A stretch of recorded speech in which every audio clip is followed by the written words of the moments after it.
Well, welcome in YouTube. You come in at a moment where things are just annoying. You come in the second leg of the round of 16 against Club Bruges in a game we've absolutely dominated at home, and we've just conceded in the 83rd minute for 1-0. Quickly put, 12 shots, 6, absolute domination. The match momentum, their second shot on target has just gone in. We are approaching extra time. In today's video, we're going to have the conclusion of this game. We're also going to have what hopefully will be the recap and the draw for the next round, or if not, it's going to be a recap up until this point and what is really left in a very disappointing season on a continental front. With that being said, we'll see you guys in a second after the intro.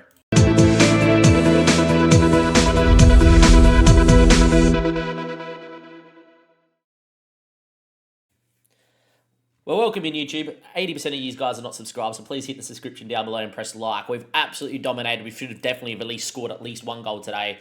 And yeah, as things stand, it is now 4-4 on aggregate. And there's a throw in here for Club Bruges. This is a worrying trend. You know, the cup final last episode against Dundee, 20-something shots, took us the 110th minute to score. Every time we have a big game, we just seem to concede and not score goals. As they come forward again, Constant with the tackle, falls to him, and they've scored. We've conceded 2 goals in the 83rd and the 89th, and we're 4-5 down now, and we are out of Europe. We are out of Europe, and this is big, because they've just increased the training facilities again, which is 2.3 mil. We're now not going to have enough money in the club to really have anything to do with next year. This is not good at all. 91st minute.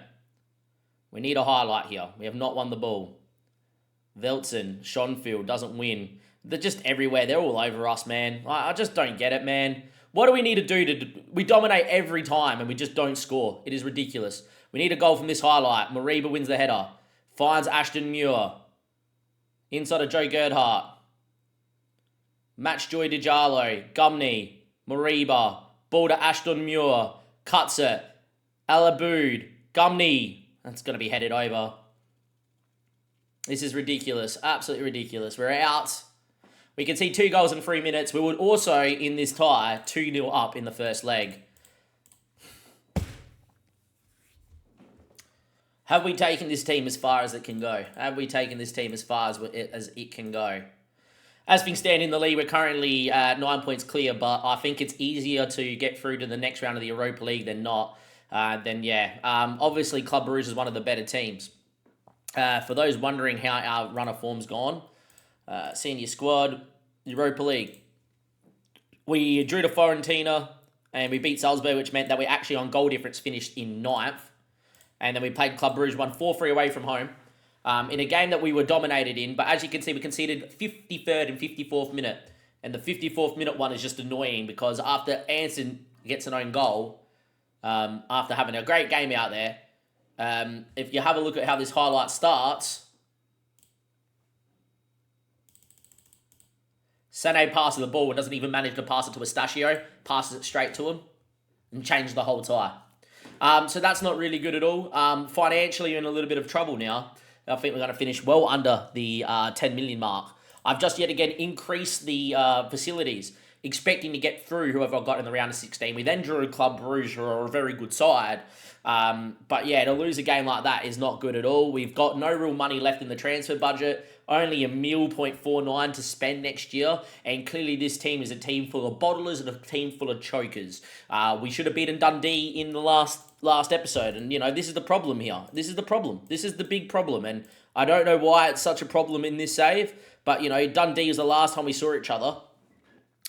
22 shots, 9 on target, took us to the 110th minute to score. In another big game, in another biggest game of the season against Club Bruges, we fucking go and dominate at home, have a million fucking chances. Do you think we put a ball in the back of the net? The answer is no.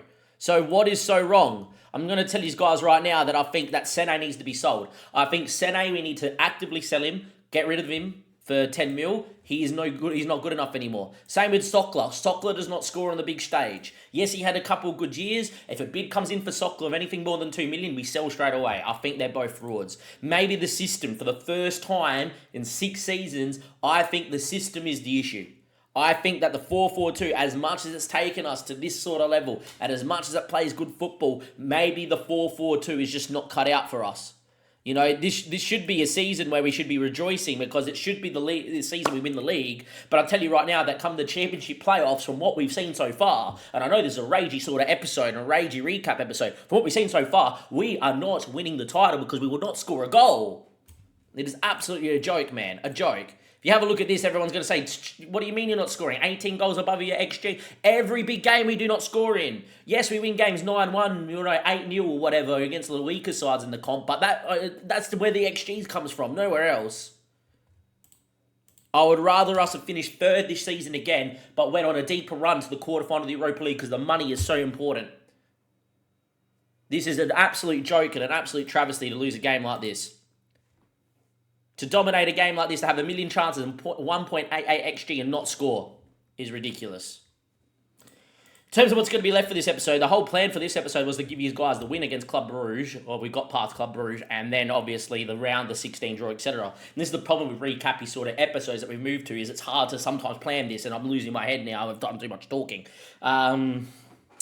Yeah, I don't know. Maybe we just come and do a recap later on and see what happens. They've still got the Scottish Cup to play for. I guess if we win the Scottish Cup and we win the league, it's a good year.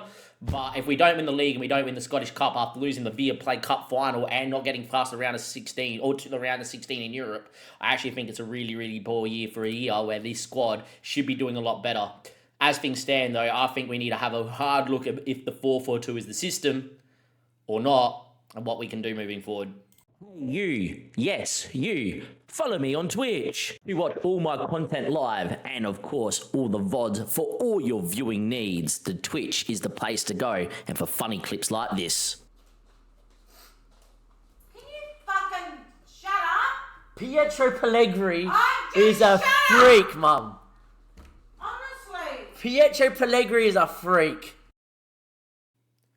Alright guys, got some good news in this episode. We have got a new deal here at Dumbarton, officially signed, sealed and delivered. What that means is that as we currently sit, we're here to at least 2033. I think it's important to note if Scotland has had a job come available. They have not. Don't worry, I've been keeping my eye on the Scottish job, hoping that their manager does get the sack or something like that. Doesn't look like that's going to happen here at all. With that being said, obviously us being out of Europe is not good. I think it's important to note that the Scottish League has come up from 13th to 12th, and I'm hoping if Rangers go on a bit of a deeper run here this year, which I believe they still are in the UEFA Europa League against BRG in Braga, they should be able to win that game there. I don't think Celtic are in Europe anymore. Yeah, they just got knocked out by Ajax. So with that being said, hopefully if Rangers go on a little bit of a run, we're going to be okay.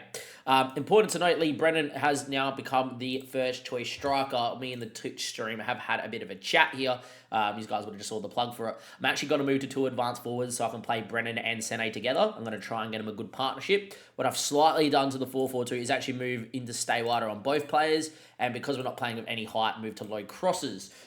Didn't work initially in our last game because we absolutely dominated, only scored 2 goals here. But what I'm going to try and do is hope these guys see out the league total from here. We also being 9 points clear.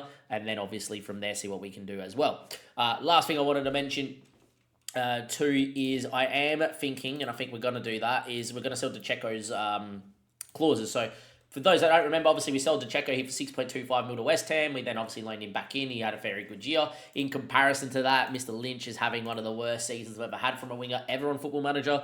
0 goals, 3 assists last season, only 3 and 3 this year. Hoping next year he does all right, or else we're going to chip him off because I need people that perform.